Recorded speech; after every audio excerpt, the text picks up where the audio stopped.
Hello friends, welcome to another video. So இந்த வீடியோல வந்து நம்ம எதை பத்தி பார்க்க போறோம் அப்படினா நீங்க வந்து ஸ்கூல் படிக்கிற பசங்களா இருக்கீங்களா இல்ல காலேஜ் படிக்கிற பசங்களா இருக்கீங்க அப்படினா உங்களுக்கு இந்த வீடியோ வந்துட்டு ரொம்பவே யூஸ்புல்லா இருக்கும். ஏனா உங்களுக்கு பேசிக்ஸ்லயே வந்து தெரியல இங்கிலீஷ்ல வந்து எப்படி பேசுறது அப்படின்றது தெரியல அப்படினா நான் வந்துட்டு உங்களுடைய அன்றாட வாழ்க்கையில் ஓகே நாளைக்கு தேதிக்கு என்ன பண்ண போறீங்க அப்படின்றத எப்படி இங்கிலீஷ்ல சொல்லணும் அப்படின்றத பத்தின ஒரு ட்ரை வந்து பண்ணியிருக்கேன். அதாவது என்னென்ன காலையில எந்திரிச்சதுல இருந்து நைட் தூங்குற வரைக்கும் நீங்க என்னென்னலாம் பண்ணுவீங்களோ அதை வந்துட்டு அப்படியே லைன் பை லைனா எழுதிட்டு அதை எப்படி நம்ம இங்கிலீஷ்ல வந்து பேசணும் அப்படின்றத வந்துட்டு நான் உங்களுக்கு சொல்லி தர போறேன். இது வந்துட்டு ஸ்கூல் பசங்களுக்கு ரொம்பவே வந்து யூஸ்ஃபுல்லா இருக்கும். நிறைய பேருக்கு இது வந்து தெரிஞ்ச விஷயமா தான் இருக்கும். ஆனா சில பேருக்கு வந்து இது இன்னுமே வந்து தெரியாத இருக்கிறதால நான் அதை வந்துட்டு சொல்லி கொடுக்கலாம் அப்படின்ற ஒரு ட்ரை வந்து பண்ணியிருக்கேன். சரிங்களா? ஸோ உங்களுக்கு இந்த வீடியோ இந்த சேனல் வந்து பிடிச்சிருக்கு அப்படின்னா நம்ம போடுற videos spoken English related videos வந்துட்டு உங்களுக்கு பிடிச்சிருக்கு அப்படின்னா நீங்கள் வந்து நம்ம சேனலை வந்துட்டு மறக்காமல் சப்ஸ்கிரைப் பண்ணிக்கோங்க. அப்புறம் வீடியோஸை லைக் பண்ணுங்கள். ஓகேங்களா? தொடர்ந்து சப்போர்ட் பண்ணுங்கள். ஸோ இப்போ வீடியோக்குள்ளே போகலாம்.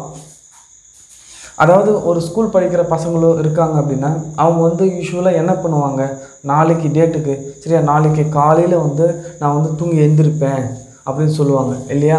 ஸோ அதுக்கு என்ன பண்ணுவோம், நான் தூங்கி எழுவேன். ஸோ நான் நாளை தூங்கி எழுவேன். இந்த இடத்துல நான் நாளை அப்படின்றதே போடவே இல்லை. எல்லாத்தையுமே வந்து சிம்பிள் ஃப்யூச்சர் டென்ஸில் வந்து சொல்லியிருக்கேன். சரிங்களா? தூங்கி எழுவேன் அப்படின்னு இருக்குது. அதுக்கு என்ன இங்கிலீஷில் வரும் அப்படின்னா I will awake.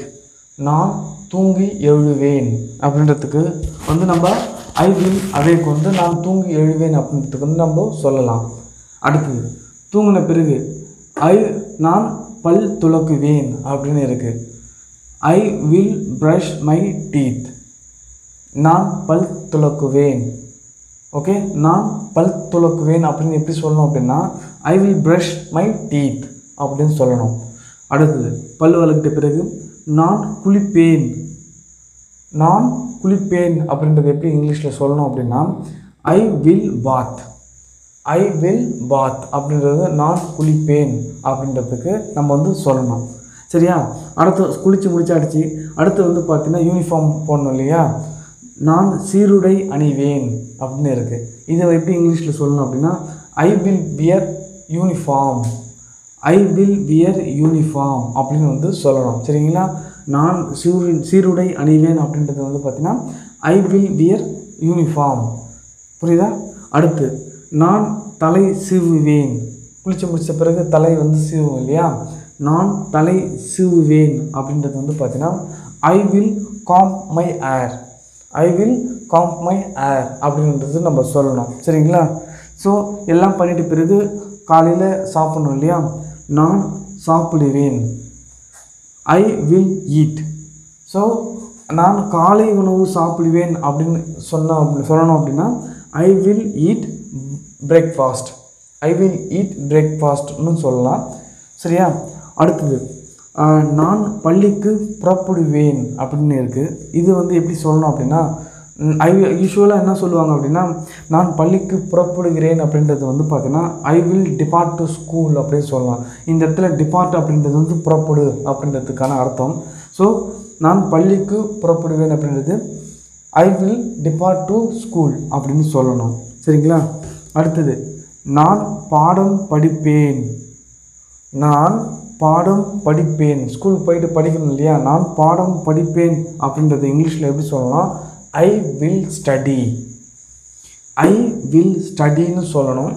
I will ரீடுன்னு சொல்லக்கூடாது. ஐ வில் ஸ்டடி அப்படின்னு சொல்லணும். ஏன் அப்படின்னா ரீடு வந்து பார்த்திங்கன்னா மேலோட்டமாக படிக்கிறது. உதாரணத்துக்கு நியூஸ் பேப்பர் படிக்கிறது, இல்லை ஏதாவது போர்டில் எழுதியிருந்தாங்க அப்படின்னா போஸ்டர்ஸை வந்து படிக்கிறது, அதெல்லாம் வந்து ஜஸ்ட் படிக்கிறது. ஆனால் ஸ்கூலுக்கு போயிட்டு நீங்கள் என்ன பண்ணுவீங்க, ஆழ்ந்து படிப்பீங்க. அதுதான் வந்து ஸ்டடின்ற வார்த்தையை தான் நம்ம யூஸ் பண்ணணும் ஸ்கூலில் படிக்கிறதுக்கெலாம். ஸோ நான் பாடம் படிப்பேன் அப்படின்னு இருக்குது. அது வந்துட்டு ஐ வில் ஸ்டடி அப்படின்னு சொல்லணும். சரிங்களா? அடுத்தது நான் எழுதுவேன். நான் எழுதுவேன் அப்படின்றது வந்து பார்த்திங்கன்னா ஐ வில் ரைட். என்ன எழுதுவேன் அப்படின்றதெல்லாம் வருது அப்படிலாம் நம்ம வந்து ஜஸ்ட்டு சிம்பிள் சப்ஜெக்ட் வெர்பு இது ரெண்டு தான் யூஸ் பண்ணிகிட்ருக்கோம். ஆப்ஜெக்ட் பக்கத்துலேயே வரல. புரியுதா? நான் எழுதுவேன் அப்படின்றத வந்து பார்த்தீங்கன்னா I will write. I will write அப்படின்றத வந்து நான் எழுதுவேன் அப்படின்னு சொல்லணும். நான் பாடங்களை எழுதுவேன் அப்படின்னா ஐ வில் ரைட் லெசன்ஸ் அப்படின்னு ஆப்ஜெக்டை வந்துட்டு சேர்த்துக்கணும். சரியா? நம்ம இப்போ சிம்பிளாக வந்து சொல்கிறோம், சின்ன பசங்களுக்கு எப்படி வந்து பேசணும் அப்படின்றதுக்காக சிம்பிளாக வந்து சொல்கிறோம். அடுத்து வந்து பார்த்திங்கன்னா நான் மதிய உணவு சாப்பிடுவேன் அப்படின்னு இருக்குது. நான் மதிய உணவு சாப்பிடுவேன் அப்படின்னு இருக்குது. ஐ will eat lunch. I will eat வந்து லஞ்ச். நான் மதிய உணவு சாப்பிடுவேன், அதுக்கு ஐ வில் ஈட் லஞ்ச் அப்படின்னு வந்து நம்ம சொல்லணும்.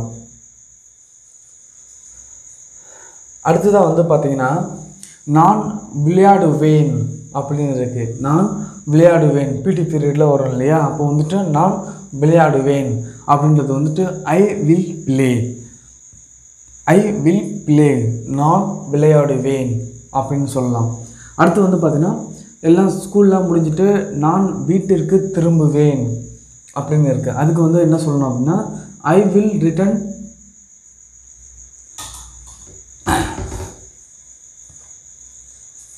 I will return to home. நான் வீட்டிற்கு திரும்புவேன். I will return to home அப்படின்னு சொல்லலாம். அடுத்து வந்து பார்த்தா நான் வீட்டு வேலை பார்ப்பேன் அப்படின்னு இருக்குது.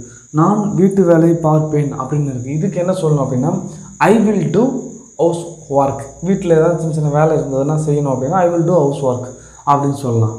அடுத்தது நான் டியூஷனுக்கு போவேன் அப்படின்னு இருக்குது. சரியா? இதை எப்படி சொல்லணும்?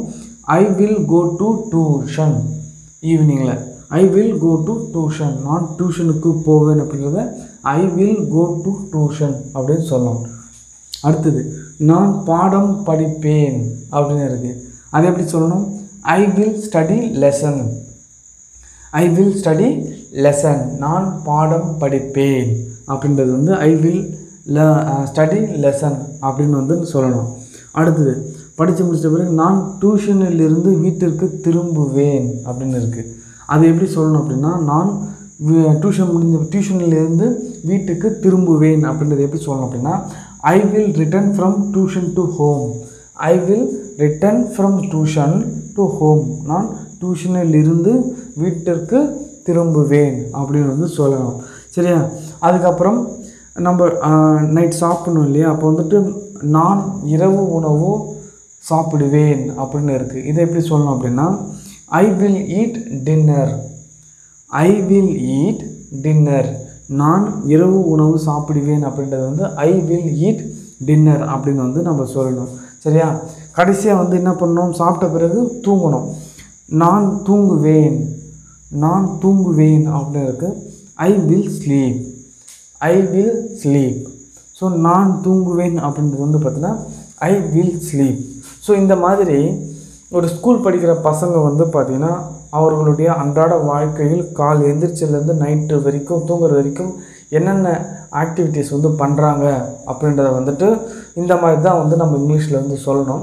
ஸோ பசங்களை நீங்கள் இதை வந்து ட்ரை பண்ணி பாருங்கள். ஓகே, இது உங்களுக்கு ரொம்ப யூஸ்ஃபுல்லாக இருக்கும். இது கொஞ்சம் உங்களுக்கு பழகிடுச்சு அப்படின்னா நீங்கள் சப்ஜெக்ட் வெர்பு கூட எது ஆட் பண்ணிக்கணுமோ ஆப்ஜெக்ட் எல்லாத்தையும் வந்து ஆட் பண்ணிகிட்டே வந்துட்டு நீங்கள் ஒரு சென்டென்ஸாக பெரிய சென்டென்ஸாக வந்துட்டு பேச ட்ரை பண்ணலாம். சரிங்களா? ஸோ இந்த வீடியோ பிடிச்சிருந்தது அப்படின்னா நீங்கள் வந்து அந்த வீடியோக்கு லைக் பண்ணுங்கள், நம்ம சேனலுக்கு சப்ஸ்கிரைப் பண்ணுங்கள். சரியா? உங்கள் ஃப்ரெண்ட்ஸாக இருக்குன்னா அந்த வீடியோ வந்து யூஸ்ஃபுல்லாக இருக்கும்னு நீங்கள் நினச்சிங்க அப்படின்னா அவங்களுக்கு ஷேர் பண்ணுங்கள். இந்த மாதிரி வேறு எந்த மாதிரி கண்டென்ட் வந்துட்டு உங்களுக்கு தேவைப்படும் போட்டால் வந்து நீங்கள்லாம் வந்து விரும்பி பார்ப்பீங்க அப்படின்றத நீங்கள் வந்து சொல்லுங்கள். உங்களுக்கு என்ன தேவைப்படுது அப்படின்னு சொல்லுங்கள்.